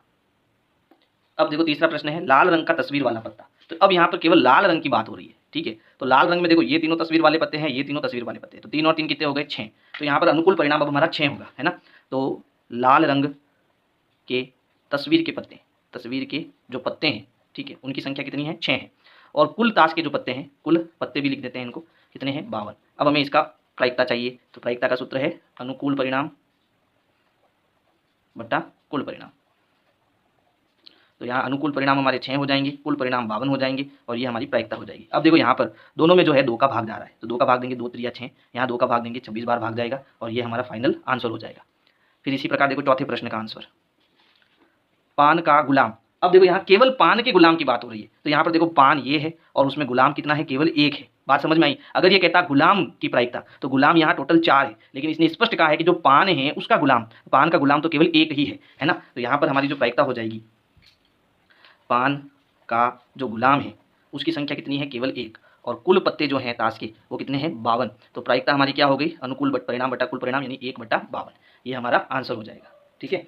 इसी प्रकार देखो पांचवा प्रश्न, हुकुम का पत्ता। तो देखो हुकुम के कितने पत्ते हैं, हुकुम के टोटल 13 पत्ते हैं, है ना। उसमें से एक हुकुम का पत्ता निकालेंगे तो हुकुम के कितने पत्ते हैं, 13। अब वो कोई भी पत्ता हो सकता है। तो यहाँ पर अनुकूल परिणाम हमारे 13 हो गए, यानी कि जो हुकुम के पत्ते हैं, हुकुम के पत्ते जो हैं वो टोटल 13 है और कुल पत्ते जो हैं कुल ताश के पत्ते जो हैं वो 52 हैं। तो प्रायिकता हमारी क्या हो गई, प्रायिकता हो गई PE बराबर 13/52, अनुकूल परिणाम बटा कुल परिणाम। 13 का भाग देंगे, 13 एकम 13, 13 चौक 52, यानी 1/4 इसका आंसर आएगा। फिर अंतिम देखो 6 है, एक ईंट की बेगम। तो यहाँ पर भी एक ईंट की बेगम की बात हो रही है। तो देखो ये है ईंट और इसमें बेगम कितनी है, केवल एक है। तो यहाँ ईंट की बेगम की जो संख्या है छत्ते में, ईंट की जो बेगम है उसकी जो संख्या है वो है 1, और कुल ताश के जो पत्ते हैं है ना वो है 52। तो इसकी जो प्रायिकता होगी PE बराबर अनुकूल परिणाम बटा कुल परिणाम 1/52, और ये हमारा क्या हो जाएगा, आंसर हो जाएगा। तो देखो अगर आपको ये ग्राफ याद है तो इन सभी प्रश्नों के उत्तर आप बड़ी आसानी से दे दोगे, और अगर ये ग्राफ आपको याद नहीं है तो आपको कुछ भी समझ में नहीं आएगा। प्रश्न 15 है, ताश के 5 पत्तों, ईंट का दल्ला, दल्ला यानी दसली हो सकती है, 10 नंबर की पत्ती, गुलाम, बेगम, बादशाह और इक्का को पलट करके अच्छी प्रकार फेंटा जाता है। फिर इसमें से यादृच्छिक एक पत्ता निकाला जाता है। यानी हमारे पास ईंट के पत्ते हैं। ईंट के कौन कौन से पत्ते हैं, तो एक तो दहला है, दहला मतलब दसली, ठीक है। फिर उसका क्या है, गुलाम, गुलाम को हम जे कहते हैं, बेगम को क्यू और बादशाह को के, और फिर इक्का, इक्का ए। तो टोटल कितनी पत्तियां हो गई हमारे पास, 5 पत्तियां हो गई। और इन 5 पत्तियों को हम उल्टा करके एक दूसरे के ऊपर रख देते हैं, ठीक है। फिर हम क्या करेंगे, इसमें से यादृच्छिक यानी बिना देखा देख एक पत्ती निकालेंगे। अब वो एक पत्ती जो निकालेंगे इसकी क्या प्रायिकता है कि यह पत्ता एक बेगम है, यानी उसमें बेगम कितनी है, केवल एक है। तो प्रायिकता आएगी भाई बेगम एक है और कुल पत्ते 5 है, तो उत्तर आएगा 1/5, है ना। अब आप कहोगे सर कुल पत्ते तो 52 है, तो यहाँ 52 पत्तों की बात हो ही नहीं रही है, यहाँ पर 5 पत्तों की बात हो रही है, ये ध्यान रखना, ठीक है। तो ये पहला प्रश्न हम कर देते हैं। देखो पहले प्रश्न में इसकी क्या प्रायिकता है कि यह एक बेगम का पत्ता है। तो देखो बेगम के पत्ते कितने हैं इसमें, बेगम का जो पत्ता है उसकी संख्या कितनी है, केवल एक है, और कुल पत्ते जो हैं है ना वो कितने हैं इसमें 5। तो प्रायिकता क्या हो गई, PE बराबर 1/5, ये हमारा क्या हो जाएगा, आंसर हो जाएगा, ठीक है। फिर दूसरे प्रश्न का उत्तर देना है। दूसरा प्रश्न क्या है, यदि बेगम निकल जाती है या निकल आती है तो उसे अलग रख दिया जाता है। अब जो हमने बेगम निकाली है उसको अलग रख दिया, तो जब अलग रख दिया तो अब कितने बचे, 5 बचे कि 4 बचे, 4 बचे, है ना। तो कुल परिणाम अब हमारे कितने हो गए, 4 हो गए। एक अन्य पत्ता निकाला जाता है, इसकी क्या प्रायिकता है कि दूसरा निकाला गया पत्ता एक इक्का है और बी एक बेगम है। तो यहाँ पर देखो बड़ा इंटरेस्टिंग क्वेश्चन हो गया हमारा। हमने क्या करा, बेगम निकाल दी है, तो बेगम निकालने के बाद कुल पत्ते, तो कुल पत्ते हमारे पास कितने बच गए, 4 बच गए, और हमें एक इक्के की प्रायिकता चाहिए, और उसमें इक्का कितना है, तो देखो इक्का की जो संख्या है वो कितनी है, केवल 1 है। तो प्रायिकता क्या होगी भाई, इक्के हमारे अनुकूल परिणाम है और कुल पत्ते 4 है, तो आंसर हो गया 1/4, ठीक है। अब यहाँ पर बी का आंसर भी हमें निकालना है। बी क्या है, एक बेगम होने की प्रायिकता। तो बेगम तो हमने साइड में रख दी थी, है ना। तो अब बेगम की संख्या कितनी है, तो बेगम जब हमने साइड में रख दी तो बेगम वहाँ पर कितनी बची, 0, और कुल पत्ते कितने हैं, तो अभी भी कुल पत्ते हमारे पास 4 है। तो प्रायिकता क्या होगी, PE बराबर 0/4 यानी कि 0, ठीक है। प्रश्न 16 है, किसी कारण 12 खराब पेन 132 अच्छे पेनों में मिल गए। केवल देखकर यह नहीं बताया जा सकता कि कोई पेन खराब है या अच्छा है। इस मिश्रण में एक पेन यादृच्छिक निकाला जाता है। निकाले गए पेन की अच्छा होने की प्रायिकता ज्ञात कीजिए। यानी हमें खराब और अच्छे दोनों ही पेन दे रखे हैं और सब एक जैसे हैं, इनको मिक्स कर दिया है। अब इसमें से हम एक कोई भी पेन उठा देते हैं, अब उसके अच्छे होने की प्रायिकता क्या होगी वो हमें ज्ञात करना है। तो सबसे पहले देखो अच्छे पेन कितने हैं, तो यहाँ लिखेंगे अच्छे पेन की जो संख्या है वो हमें दी है 132, और खराब पेन की जो संख्या हमें दी है वो दी है 12, ठीक है। अब हमें कुल पेन चाहिए, क्योंकि प्रायिकता निकालने के लिए कुल परिणाम जरूरी है, तो दोनों को जोड़ेंगे तो ये हो गया हमारा 144, ठीक है। अब हमें चाहिए अच्छे पेन की प्रायिकता, अच्छे पेन की प्रायिकता चाहिए, ठीक है। तो PE बराबर भाई अच्छे पेन कितने हैं, अनुकूल परिणाम हमारे हैं 132 और कुल परिणाम कितने हैं 144, ठीक है। दोनों सम संख्या है, दोनों में हम 2 का भाग देंगे, तो 2 छंग 12, पीछे बचा 1, 2 छंग 12 बटा, इसमें भी 2 का भाग देंगे, 2 7 14 और 2 दूनी 4, अभी भी 2 का भाग जा रहा है, 2 त्रिया 6, 2 त्रिया 6 यहाँ भाग देंगे, तो 2 त्रिया 6 और 2 छंग 12, अभी भी 2 का भाग जा रहा है, तो फिर से भाग दो 2 का, है ना। तो 2 का भाग नहीं जा रहा है, सॉरी, अब 3 का भाग जा रहा है, तो 3 एकम 3, 3 एकम 3 यहाँ भाग देंगे, 3 एकम 3, 3 दूनी 6, तो 11/12 जो है इसका उत्तर आएगा, है ना। आप चाहो तो पहले 2 का भाग देकर सीधा 11/12 आंसर भी लिख सकते हो। प्रश्न 17 है, 20 बल्बों के एक समूह में 4 बल्ब खराब है। इस समूह में से एक बल्ब यादृच्छिक निकाला जाता है। इसकी क्या प्रायिकता है कि यह बल्ब खराब होगा। तो पहला प्रश्न तो हमारा बहुत सिंपल है ना भाई, कुल बल्ब कितने हैं 20, उसमें से 4 बल्ब खराब है ना। तो यहाँ पर खराब बल्ब कितने हैं, खराब बल्ब जो है वो हमें दिए हैं 4, और कुल बल्ब कितने हैं, कुल बल्ब हमें दिए हैं 20। हमें खराब बल्ब की प्रायिकता चाहिए, तो PE बराबर अनुकूल परिणाम बटा कुल परिणाम, दोनों में 4 का भाग जा रहा है, 4 एकम 4 और 4 पंजे 20, 1/5 हमारा क्या हो जाएगा, आंसर हो जाएगा। अब जो दूसरा प्रश्न है वो है, मान लीजिए एक में निकाला गया बल्ब खराब नहीं है, यानी कि एक बल्ब वो खराब नहीं था, वो सही था। तो 20 में से एक हमने निकाल दिया तो कितने हो गए, अब कुल बल्ब हमारे पास 19 हो गए, ठीक है। और नहीं इसे दोबारा बल्बों के साथ मिलाया जाता है। अब शेष बल्बों में से एक बल्ब यादृच्छा निकाला जाता है। इसकी क्या प्रायिकता है कि यह बल्ब खराब नहीं है, यानी खराब नहीं होने की प्रायिकता आपकी बार हमें ज्ञात करनी है, और वो सूत्र मैंने बताया हुआ है, ठीक है। तो देखो यहाँ पर सबसे पहले तो एक बल्ब इसने निकाल दिया, तो अब जो कुल बल्ब हमारे पास बचे हैं, कुल बल्ब वो हमारे पास कितने बचे हैं, 19 बचे हैं। और हमें बल्ब खराब नहीं होने की प्रायिकता ज्ञात करनी है। तो खराब बल्ब कितने, खराब बल्ब जो हमें दे रखे हैं वो दे रखे हैं 4। तो अब की बार हमें पीई नहीं ज्ञात करना है, तो उसका सूत्र हमने क्या बताया था कि भाई जो कुल बल्ब है उसकी संख्या माइनस खराब बल्ब है जो उसकी संख्या, ठीक है। वैसे हमें खराब बल्ब नहीं होने की प्रायिकता ज्ञात करनी है, तो इसमें से हमें खराब बल्ब घटा देने हैं, बटा वापस आएगा कुल बल्ब की संख्या। तो कुल बल्ब हमारे पास कितने बचे, अब 19 बचे, माइनस खराब बल्ब कितने हैं, 4, है ना। क्योंकि जो बल्ब अलग किया वो खराब नहीं था, वो सही बल्ब था, तो खराब बल्ब की संख्या अभी भी हमारे पास 4 है, बटा कुल बल्ब कितने हैं, 19। अब 19 में से 4 घटाओ, तो 19 में से 4 घटाएंगे तो हमें मिलेगा 15/19, और ये हमारा क्या हो जाएगा, आंसर हो जाएगा खराब बल्ब नहीं होने की प्रायिकता। प्रश्न 18 है, एक पेटी में 90 डिस्क हैं जिन पर 1 से 90 तक संख्याएं अंकित हैं। यदि इस पेटी में से एक डिस्क यादृच्छिक निकाली जाती है तो इसकी प्रायिकता ज्ञात कीजिए कि इस डिस्क पर अंकित होगी 2 अंकों की एक संख्या। यानी कि हमें एक पेटी में 90 डिस्क दी है और एक डिस्क पर 1, दूसरी डिस्क पर 2, ऐसे करते 90 संख्याएं टोटल उस पर लिखी हुई है, यानी 90 अलग अलग डिस्क उस पेटी के अंदर है। अब हमें ज्ञात करना है कि उस पेटी में 2 अंकों की एक संख्या होने की प्रायिकता क्या होगी, ठीक है। तो सबसे पहले यहाँ पर जो कुल डिस्क है, ठीक है, उसकी संख्या कितनी है, उसकी संख्या है 90, है ना। और हमें मतलब किससे है, हमें 2 अंकों वाली संख्या से मतलब है, यानी 2 अंकों की एक संख्या। तो वो क्या क्या हो सकती है, तो देखो 2 अंकों की संख्या कहाँ से स्टार्ट होती है, 10 से स्टार्ट होती है, इसमें 2 अंक है, फिर उसके बाद 11, 12 ऐसे करते हुए सब 90 तक, ये टोटल कितनी है, 2 अंकों की संख्या है। तो ये टोटल कितने अंक होंगे, तो इसका मतलब है 1, 2, 3, 4, 5, 6, 7, 8, 9, ये 2 अंक नहीं है, ये केवल 1 अंक है। तो 9 जो 90 संख्याएं हैं वो सभी 2 अंकों की संख्या है, उसमें से 9 निकाल दो तो कितनी बची, 81, यानी 81 अंक जो है वो 2 अंकों की एक संख्या है, ठीक है।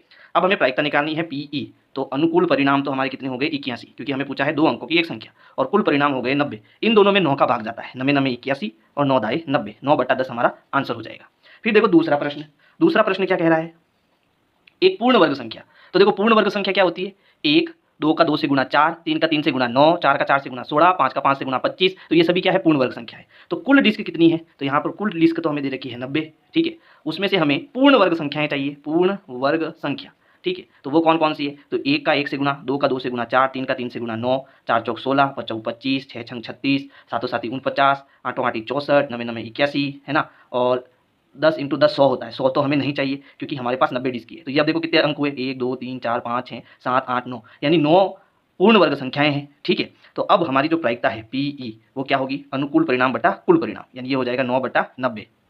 तो अभी भी इन दोनों में 9 का भाग जा रहा है, 9 एकम 9 और 9 दाए 90, यानी 1/10 हमारा आंसर हो जाएगा। फिर तीसरा प्रश्न है 5 से विभाज्य एक संख्या। तो 5 से विभाजित कौन होती है, जो 5 के पहाड़े में आती है वो 5 से विभाजित होती है ना।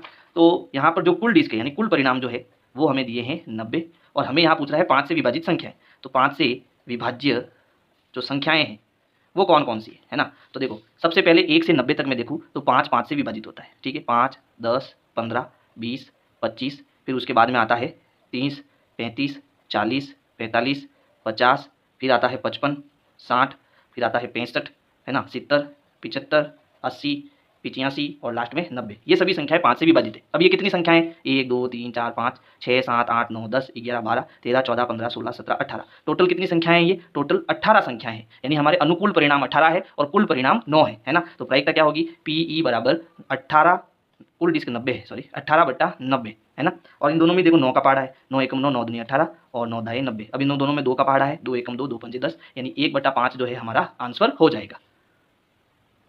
प्रश्न 19 है, एक बच्चे के पास ऐसा पासा है जिसके फलकों पर निम्नलिखित अक्षर अंकित है। यानी कि जो फलक है पासे में 1 2 3 4 5 और 6, तो इसमें ए बी सी डी फिर ई और फिर ए, ये फलकों पर नंबर की जगह चिपकाए हुए हैं। इस पासे को एक बार फेंका जाता है, तो इसमें एक बार फेंका जा रहा है ना। इसकी क्या प्रायिकता है कि ए प्राप्त हो और डी प्राप्त हो। तो देखो बहुत ही सिंपल है। तो यहाँ पर देखो, यहाँ पर जो कुल फलक है यानी कि कुल परिणाम जो है वो कितने हैं, टोटल 6, 1 2 3 4 5 और 6।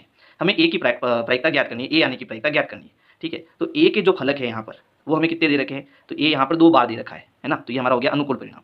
तो प्रायिकता क्या हो गई, प्रायिकता हो गई अनुकूल परिणाम बटा कुल परिणाम, यानी 2/6। तो उत्तर आ गया 2 एकम 2 और 2 त्रिया 6, 1/3। फिर दूसरे प्रश्न में क्या है, डी प्राप्त हो। तो यहाँ पर भी देखो कुल परिणाम हमारे कितने हैं, तो कुल परिणाम फिक्स है 6 है, और डी के फलक यानी डी कितने फलकों पर आ रहा है, तो यहाँ पर केवल एक बार आ रहा है। तो प्रायिकता क्या हो गई, पीई बराबर 1/6, ठीक है। प्रश्न 20 है, मान लीजिए आप एक पासे को आकृति 14.6 में दर्शाए आयताकार क्षेत्र में यादृच्छिक रूप से गिराते हैं। इसकी क्या प्रायिकता है कि वह पासा 1 मीटर व्यास वाले वृत्त के अंदर गिरेगा। यानी कि कुल मिला के हमारे पास एक पासा है और उस पासे को मुझे क्या करना है, इस आयताकार भाग में फेंकना है। इस आयताकार भाग का मतलब हो गया इसके क्षेत्रफल के अंदर फेंकना है। अब इस क्षेत्रफल में जो है एक हमारा वृत्त भी दिया हुआ है। अब इसकी प्रायिकता हमें ज्ञात करनी है कि जब वो पासा मैं फेंकूंगा तो वो यहाँ पर नहीं गिरेगा, यहाँ पर नहीं गिरेगा, वो कहाँ गिरेगा, वृत्त के इस क्षेत्रफल में गिरेगा। इसकी प्रायिकता ज्ञात करनी है। तो प्रायिकता का फॉर्मूला है अनुकूल परिणाम बटा कुल परिणाम। तो अनुकूल परिणाम यहाँ पर है वृत्त का क्षेत्रफल और कुल परिणाम यहाँ पर क्या है, आयत का क्षेत्रफल। यानी कि इनके क्षेत्रफल हमें निकालने पड़ेंगे, है ना। तो सबसे पहले हम आयत का क्षेत्रफल निकालेंगे। तो देखो यहाँ हमें आयत की लंबाई दी हुई है, आयत की जो लंबाई है वो हमें दी हुई है 3 मीटर। आयत की चौड़ाई भी हमें दी हुई है, आयत की चौड़ाई हमें दी है 2 मीटर। ठीक है, फिर आयत का क्षेत्रफल हमें ज्ञात करना है। आयत का क्षेत्रफल हमें ज्ञात करना है। सूत्र होता है लंबाई इंटू चौड़ाई। तो लंबाई है 3 मीटर और चौड़ाई है 2 मीटर। 3 का 2 से गुना हो गया 6 वर्ग मीटर। तो इसका आयत का क्षेत्रफल तो हमारा आ गया। अब हमें चाहिए वृत्त का क्षेत्रफल। लेकिन वृत्त में हमें क्या दिया है, वृत्त का व्यास दिया है 1 मीटर। ये जो व्यास है वो हमें दिया है और वृत्त का क्षेत्रफल क्या होता है, पाई आर स्क्वायर। यानी कि हमें त्रिज्या चाहिए। तो त्रिज्या कैसे निकालेंगे, व्यास का आधा करेंगे तो हमें त्रिज्या मिल जाएगी। तो चलो यहाँ लिखते हैं, जो वृत्त है, वृत्त की जो त्रिज्या है वो कैसे निकालनी है, त्रिज्या बराबर व्यास बटा 2। व्यास है 1 और बटा 2 करेंगे तो 1/2 मीटर जो है वृत्त की त्रिज्या आ जाएगी। अब हमें चाहिए वृत्त का क्षेत्रफल, वृत्त का क्षेत्रफल। तो वृत्त के क्षेत्रफल का सूत्र होता है पाई आर स्क्वायर। तो पाई की जगह हमें पाई रखना है, इसको कुछ नहीं करना है। आर की जगह कोष्टक बना दो और ऊपर घात 2 लिख दो। अब आर कितना है, त्रिज्या को हम आर बोलते हैं, आर है 1/2, तो कोष्टक में आएगा 1/2। इसको सॉल्व करेंगे तो पाई की जगह पाई, 1/2 का घात 2 का मतलब होता है 1/2 का 1/2 से गुना, है ना। तो हम क्या करेंगे, 1/2 का 1/2 से गुना करेंगे तो 1 का 1 से गुना 1, 2 का 2 से गुना 4, यानी हमें मिलेगा पाई इंटू 1/4। पाई का 1 से गुना करेंगे तो ये हो जाएगा पाई/4 वर्ग मीटर।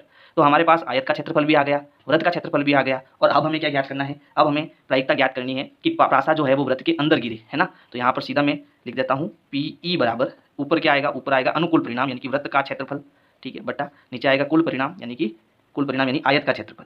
यहाँ पर कुल परिणाम लिख दिया मैंने, यहाँ लिख देना आप आयत का क्षेत्रफल। इसको काट कर मैं वापस लिख देता हूँ, वृत्त का क्षेत्रफल बटा आयत का क्षेत्रफल। ठीक है, तो वृत्त का क्षेत्रफल तो है पाई/4 बटा आयत का क्षेत्रफल कितना है 6। अब पाई/4 जो है ये 4 6 के साथ गुणे में चला जाएगा तो ये हो गया पाई/4 इंटू 6। तो 4 का 6 से गुना कराएंगे तो 6 चौक 24 होता है। तो पाई/24 जो है हमारा क्या हो जाएगा, आंसर हो जाएगा पाई/24। ठीक है। प्रश्न 21 है, 144 बॉल पेन के एक समूह में 20 बॉल पेन खराब है। यानी कि कुल 144 पेन है, उसमें से 20 खराब है। शेष अच्छे हैं। आप वह पेन खरीदना चाहेंगे जो अच्छे हो, परंतु खराब पेन आप खरीदना नहीं चाहेंगे। दुकानदार इन पेनों में से यादृच्छिक एक पेन निकालकर आपको देता है। इसकी क्या प्रायिकता है कि आप वह पेन खरीदेंगे। तो भाई जो पेन अच्छा होगा वही हम खरीदेंगे। तो पहले का तो उत्तर सिंपल हो जाएगा, है ना। अच्छे पेन कितने वो हमें निकालने, अच्छे पेन। तो अच्छे पेन हमें कैसे मिलेंगे भाई, कुल पेन कितने हैं 144 है, उसमें से 20 खराब पेन है तो 20 हम निकाल देंगे। तो देखो 4 में से 0 गया 4, ठीक है, फिर 4 में से 2 गए 2 और बचा 1, यानी 124 पेन जो है वो अच्छे हैं। ठीक है, फिर खराब पेन कितने हैं, तो खराब पेन है हमारे पास 20 और कुल पेन कितने हैं, कुल पेन यहाँ दिए हैं 144। ठीक है, इतना समझ में आ गया। अब हमें पहले का उत्तर चाहिए, यानी आप वह पेन खरीदेंगे तो अच्छा पेन होगा तभी तो हम खरीदेंगे, है ना। तो यहाँ पर पहले प्रश्न का उत्तर हम लिख देते हैं PE बराबर अनुकूल परिणाम बटा कुल परिणाम। तो कुल अच्छे परिणाम कितने हैं 124 है, तो यहाँ 124 आएगा और कुल पेन कितने हैं 144, तो नीचे 144 आएगा। अब देखो इन दोनों में 4 का भाग जा रहा है तो मैं 4 से इसको विभाजित करूँगा, 4 3 12 और 4 एकम 4। आप भाग देना, मैं डायरेक्ट कर रहा हूँ, है ना। फिर 4 3 12, पीछे बचा 2 और 4 छंग 24, यानी 31/36 जो है इसका क्या हो जाएगा, आंसर हो जाएगा। फिर दूसरा है आप वह पेन नहीं खरीदेंगे। तो नहीं खरीदेंगे इसका मतलब वो खराब है इसलिए हम उसको नहीं खरीदेंगे। तो खराब पेन की संख्या तो हमें यहाँ दी रखी है ना, और कुल पेन की संख्या हमें दे रखी है। तो इसकी प्रायिकता क्या होगी 20/144। तो दूसरा भी हम कर देते हैं, है ना। तो यहाँ पर खराब पेन कितने हैं, खराब पेन है 20 और कुल पेन कितने हैं, कुल पेन है 144। तो प्रायिकता क्या हो जाएगी PE बराबर 20/144। दोनों में 4 से काटेंगे तो 5 चौक 20 और 4 3 12 और 4 छंग 24, 5/36 जो है इसका उत्तर हो जाएगा।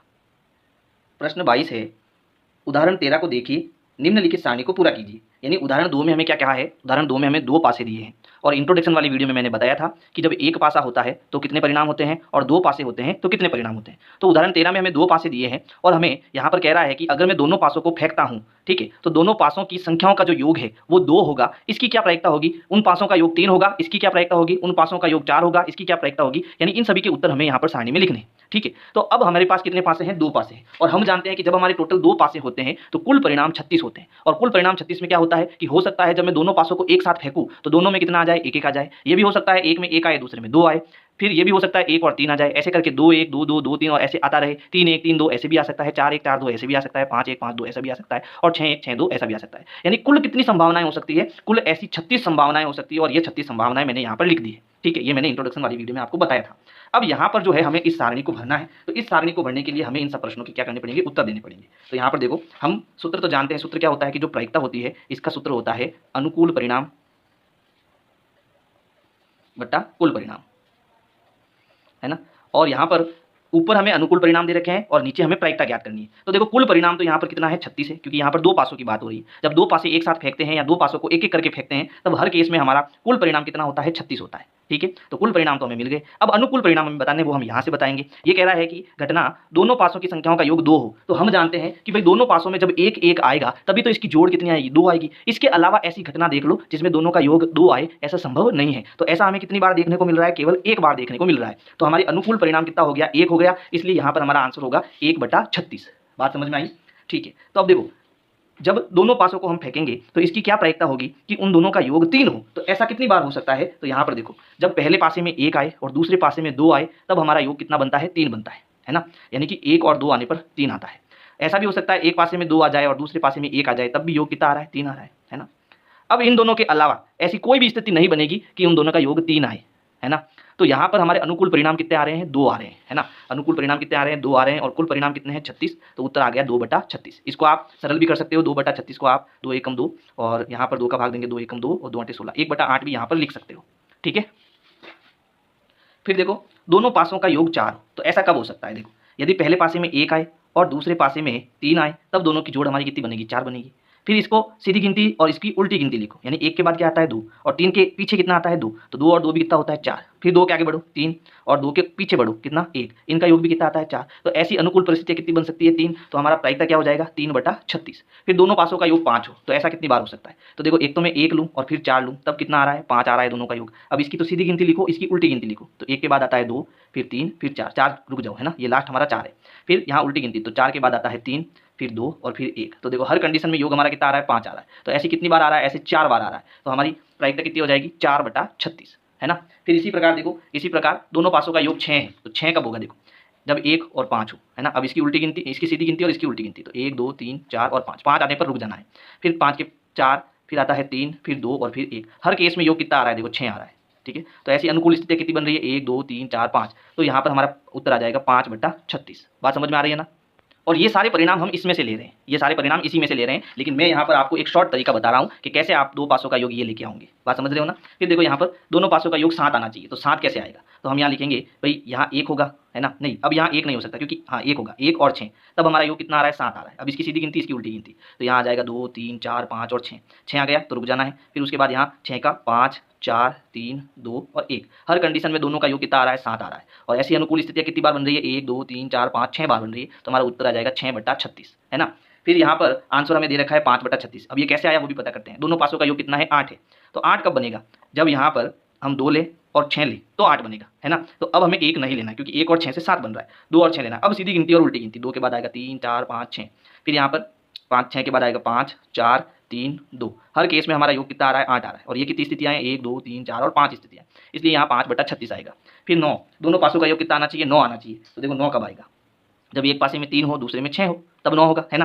फिर इसकी सीधी गिनती, तो 3 के बाद 4 5 6, इसकी उल्टी गिनती 5 4 और 3। हर केस में योग कितना आ रहा है? देखो 9 आ रहा है। ठीक है, ऐसी कितनी स्थितियाँ हैं? 4। तो उत्तर आ जाएगा 4/36। फिर इसमें 10, 10 कब बनेगा? तो जब मैं यहाँ पर एक पासे में कितना लूँ? 10 लाना है मुझे। तो एक पासे में हम 3 नहीं ले सकते, क्योंकि 3 और 6 9 होता है। चलो 4 ले लो। फिर इसमें हमें कितना लेना है? 6 लेना है। तो 4 और 6 10 होता है। तो 4 के बाद आता है 5 6 और उल्टी गिनती करो, तो 6 के बाद 5 और फिर 4। कितनी स्थितियाँ बनी? 1 2 3। तो उत्तर आ जाएगा 3/36। फिर 11 चाहिए, तो 5 और 6 और 5 2 स्थितियाँ बनेगी, तो 2/36। फिर 12 चाहिए, तो केवल 6 और 6 लूँगा तभी 12 बनेगा, तो 1/36। तो यहाँ पर ये सारणी हमने फिल कर दी है।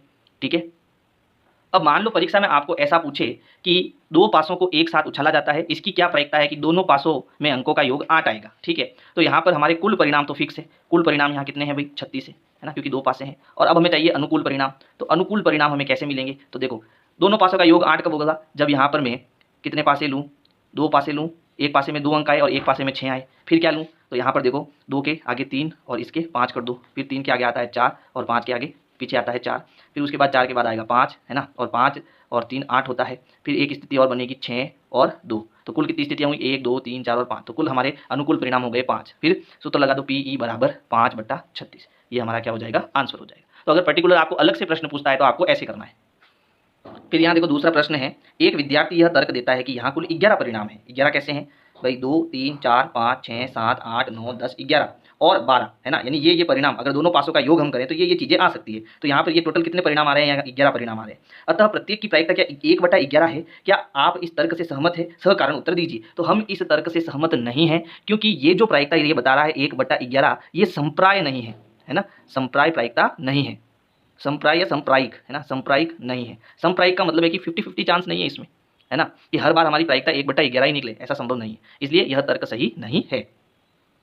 प्रश्न 23 है, एक खेल में 1 रुपये के सिक्के को 3 बार उछाला जाता है और प्रत्येक बार का परिणाम लिख लिया जाता है। तीनों परिणाम समान होने पर अर्थात 3 चित या 3 पट प्राप्त होने पर हनीफ खेल में जीत जाएगा, अन्यथा वह हार जाएगा।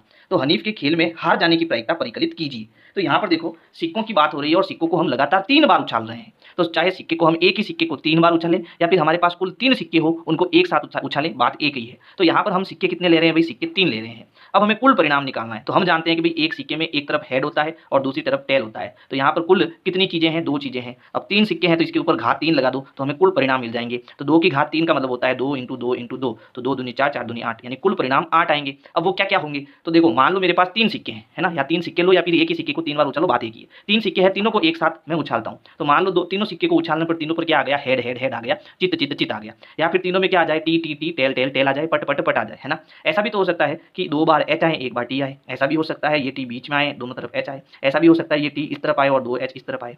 फिर यहाँ पर ऐसा भी हो सकता है इस तरफ दोनों में टी आए इधर एच आए, ऐसा भी हो सकता है कि एच हमारा बीच में आ जाए टी इधर आ जाए, ऐसा भी हो सकता है एच इधर आए और दोनों टी इधर आए। तो ये टोटल कितनी स्थितियां बन गई, 8 स्थितियां बन गई कि ऐसा ऐसा हो सकता है। बात समझ में आई। अच्छा, अब हमें इस प्रश्न का उत्तर देना है। तो देखो हमने क्या लिया, 1 रुपये के सिक्के को 3 बार उछाला, तो यहाँ लिखेंगे 1 रुपये के सिक्के को 3 बार उछालने पर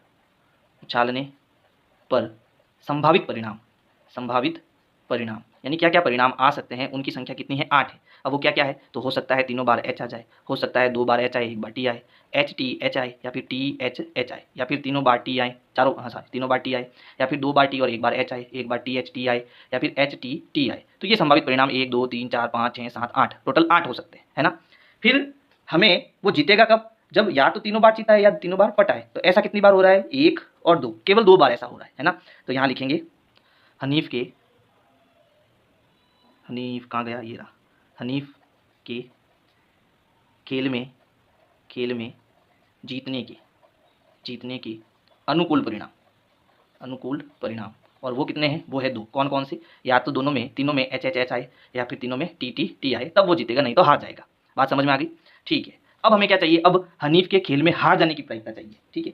तो हमें चाहिए पी ई नहीं, जीतने की नहीं, हारने की प्रायिकता चाहिए, है ना। तो पी ई नहीं चाहिए, तो उसके लिए मैं आपको सूत्र बता चुका हूँ कि जो कुल परिणाम है ना, उसमें से हमें जीतने के परिणाम निकालने हैं, जीतने के परिणाम, ठीक है। फिर बट्टा नीचे आ जाएगा कुल परिणाम बराबर, कुल परिणाम कितने हैं 8, जीतने के चांस कितने हैं 2, और कुल परिणाम कितने हैं 8, तो हमें मिल जाएगा पी ई नहीं यानी हारने के परिणाम। तो 8 में से 2 गया, 6/8 भाग देंगे दोनों में, 2 3 6 2 चौके 8, ये हमारा क्या हो जाएगा, आंसर हो जाएगा। एक तो तरीका ये है, दूसरा तरीका भी आपको बता देता हूँ। तो देखो दूसरे तरीके में आपको यहाँ तक तो करना ही है, हनीफ के खेल में जीतने के अनुकूल परिणाम बराबर 2। तो यहाँ लिखेंगे हनीफ के जीतने की जो प्रायिकता है वो क्या होगी, तो हम कहेंगे पी ई जो है वो कितनी बार जीत सकता है, 2 बार जीत सकता है, और कुल प्रायिकता कितनी है 8, तो भाग देंगे 2 एकम 2 2 चौके 8 1/4। और हमें क्या चाहिए, हमें हारने की प्रायिकता चाहिए। तो हारने की प्रायिकता कैसे ज्ञात करेंगे, हारने की प्रायिकता तो हम जानते हैं कि भाई P E plus P E नहीं, इनका योग कितना होता है, 1 होता है। पी ई हमने निकाल दिया 1/4, और पी ई नहीं है वो हमें ज्ञात करना है, यानी हारने की प्रायिकता हमें ज्ञात करनी है। उसको उधर भेजेंगे तो पी ई नहीं और 1 अपनी जगह पर, ये उधर गया तो माइनस का 1/4 होगा, घटाएंगे तो 4 का 1 से गुणा 4 क्रॉस गुणा करेंगे तो 4 - 1, 4 में से 1 गया 3/4, यानी कि हारने की जो प्रायिकता है वो कितनी आएगी, 3/4 आएगी। तो आपके पास ये दोनों ही तरीके हैं, जो तरीका आपको पसंद आए आप उससे कर सकते हो, है ना। प्रश्न 24 है, एक पासे को 2 बार फेंका जाता है। तो जब मैंने बताया था इंट्रोडक्शन वाली वीडियो में कि जब हम 2 पासे लेते हैं तो या एक ही पासे को 2 बार फेंकते हैं तो कुल परिणाम हमें कितने मिलते हैं, 36 मिलते हैं, जो कि यहाँ मैंने लिखे है ना। तो अब हमें 36 परिणामों में से क्या है वो ढूंढना है। इसकी क्या प्रायिकता है कि 5 किसी भी बार में नहीं आएगा, और दूसरा है 5 कम से कम एक बार आएगा। संकेत दिया है एक पासे को 2 बार फेंकना और 2 पासों को एक साथ फेंकना एक ही प्रयोग माना जाता है, ठीक है, जो मैंने अभी बताया था। तो यहाँ पर मुझे पहला प्रश्न ज्ञात करना है कि भाई 5 किसी भी बार नहीं आएगा। तो पहले तो देखो, जब मैं 2 पासे को एक साथ फेंकता हूँ तो 5 किस किस में आता है वो हम लिख देते हैं। तो यहाँ लिखता हूँ 5 आने की कुल संभावनाएं, कुल संभावनाएं। तो देखो, पहले पासे में 1 आए, दूसरे पासे में 5 आए, ऐसा हो सकता है, ठीक है। तो पहले पासे में 2 आए, दूसरे पासे में 5 आए, ऐसा भी हो सकता है। पहले पासे में 3, दूसरे में 5 आए, फिर 4 5 आए, ऐसा भी हो सकता है। और 5 5 आए, ऐसा भी हो सकता है ना। फिर उसके बाद एक और हो सकता है कि भाई 6 और 5 आ जाए, है ना, ऐसा भी हो सकता है कि भाई 6 और 5 आ जाए। इसका उल्टा भी हो सकता है, इन सब का उल्टा कर दो, हो सकता है 5 और फिर दूसरे में 1 आ जाए, 5 2 आ जाए, 5 3 आ जाए, फिर 5 4 आ जाए। 5 5 तो इसमें आ गया, तो 5 5 हम नहीं ले सकते। फिर क्या बच गया, 5 6 बच गया, तो 5 6 आ जाए, ऐसा भी संभव हो सकता है। तो यहाँ पर हमारे पास कुल कितनी स्थितियाँ बनी जिसमें 5 आ रहा है। तो गिनो, 1 2 3 4 5 6 7 8 9 10 11, यानी कि यहाँ पर 11 संभावनाएं ऐसी है जिसमें 5 आ सकता है ना। तो यहाँ पर लिखते हैं 11 संभावनाएं, 11 संभावनाएं ऐसी है जिसमें 5 आ रहा है, ठीक है। तो अब हमें पहले प्रश्न का उत्तर देना है। 5 किसी भी बार में नहीं आए, इसकी प्रायिकता यानी कि पी नहीं की प्रायिकता हमें ज्ञात करनी है। और मैंने बताया था पी नहीं की प्रायिकता कैसे ज्ञात करेंगे। तो यहाँ पर सबसे पहले ऊपर हमें लिखना है कुल परिणाम, कुल परिणाम माइनस 5 आने की संभावनाएं, आने की संभावनाएं बटा कुल परिणाम। तो यहाँ पर देखो हमारे पास कुल परिणाम कितने हैं, 36 है। इसमें 5 आने की जो संभावनाएं बन रही है वो कितनी बन रही है, 11। तो 36 में से 11 घटाएंगे, फिर कुल परिणाम कितने हैं, 36। इसको आगे सॉल्व करेंगे तो देखो 6 में से 1 गया 5, 3 में से 1 गया 2, बटा नीचे आएगा 36। यानी कि पी नहीं यानी 5 नहीं आने की जो प्रायिकता है वो हमारी हो जाएगी 25 बटा 36। फिर देखो दूसरा है 5 कम से कम एक बार आएगा, यानी कि अब की बार कम से कम एक 5 आना चाहिए। तो इसकी प्रायिकता होगी पी बराबर 5 आने की प्रायिकता, 5 आने की संभावना, संभावना बटा कुल संभावना, कुल संभावना। तो देखो 5 आने की संभावना नीचे कर देता हूँ। 5 यहाँ पर कितनी बार आ रहा है, 11 बार ऐसी संभावनाएं बनती है। तो हमारी प्रायिकता हो जाएगी 11 बटा कुल संभावनाएं कितनी है, 36। तो हमारा आंसर हो जाएगा 11 बटा 36। तो इस प्रकार से जो है आपको प्रश्न संख्या 24 करना है। और अगर मेरे वीडियोज आपको लगातार पसंद आ रहे हैं तो वीडियो को लाइक करो, अपने दोस्तों को शेयर करो। Thank you.